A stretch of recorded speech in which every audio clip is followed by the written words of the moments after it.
You would take a poll from a group of religious day school students and ask them what are the most important beliefs in Judaism. I'm sure that many of them would point you towards the 13 principles of faith of the Rambam. And if you would split up those 13 principles into three main categories, which is something that Rav Yosef Albo in the Sefer Yikarim does, you would find that there are three major categories. Number one being the belief in God, the belief that God exists, and the belief that He gave us His Torah. The second one being schar va'onesh, that God punishes us for our misdeeds and rewards us for our good deeds. And the third one being a belief in something in the future. B'acharit yamim, Mashiach, Tchiyat HaMeitim, Olam Haba, that world of thought. Now, if you look throughout the Torah, while there is a lot of focus on the first category, being the belief in God, the fact that we got the Torah, God watching over the Jewish people, there's not so much information and not so much focus on the second two. While we do have that God rewards and punishes the nation of Israel, on an individual level, there's very little focus on God punishing or rewarding individuals. We also don't find anywhere explicitly spoken about in the Torah belief in Mashiach, Acharit Yamim, Tchiyat HaMeitim, Olam Haba, heaven. These things aren't mentioned in an explicit way in the Torah. The question is, why is that? Why does the Torah focus mainly on the first part and seemingly doesn't focus at all on the second? And especially when we come to these parshiot, the next four parshiot about the Mishkan, Truma, Tetzaveh, a break for Kitisa, and Vayakhel Pekudei, when we focus on every detail of the Mishkan, why is it that that is something that we should be focusing on in the Torah, while Tchiyat HaMeitim, Olam Haba, belief in some sort of heaven, is something that doesn't get so much attention? Rav Kook asks that question, but he takes it to a step further. If you look throughout all of Bayit Rishon, the mention of Olam Haba, the mention of Mashiach, the mention of any of these ideas of an afterlife are things that you find in Chazal, you find in the Gemara, but you do not find them throughout the Nevi'im.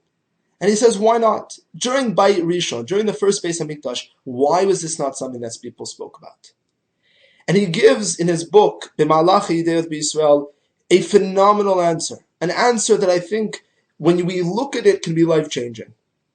And that is, when you are part of something that is bigger than your own life while you're living here, the focus on the afterlife becomes so much more relevant. It would be true if you would go back in time to the time of Bayit Rishon and ask anybody around, is there heaven? Do you believe in a heaven? Do you believe that God will judge you in heaven? Do you believe in Mashiach? Do you believe in any of these ideas? Everyone would say, yeah, for sure. But they'd look at you and say, why are you asking? Who cares? My life right now is focused on creating a nation that represents God in the world. A nation that lives a life of godliness here, ba'olam hazeh, in this world. Why should I be focusing on the next world? Yes, there is God, and I'll be close to God in heaven, but I'm also close to God here. I'm also part of something that is full of meaning and full of empowering messages and purpose right here in this world right now. In other words, what Rav Kook is saying is that when you're part of something so big and so important, that you live and breathe godliness in every part of your life, in every aspect of your life, then there's no need to be worrying about what's going to happen afterwards. Yes, we will be close to God then, but we're also close to God now. And I think that if we change that focus about creating not an afterlife, but a life of godliness, that's what the Mishkan is all about. The Mishkan is about creating a presence of Hashem in this world. And we, in the past, during Bayit Rishon, that was our focus. In the Galut, unfortunately, we haven't been focusing on building that world, creating that world, and therefore our anticipation for Acharit Yamim, our anticipation for heaven, became more of a focus. But the more our lives are about God now, God here, and building as ourselves as a nation that represents God, the more irrelevant an Acharit Yamim becomes because we're trying to live it right now. I hope that we can all, through these parshiot, create in our lives a sense of purpose and mission that fulfills us in such a way that heaven and Acharit Yamim become something that's in the future that we believe in, but it's not our focus because we have it right now, right here. Shabbat Shalom.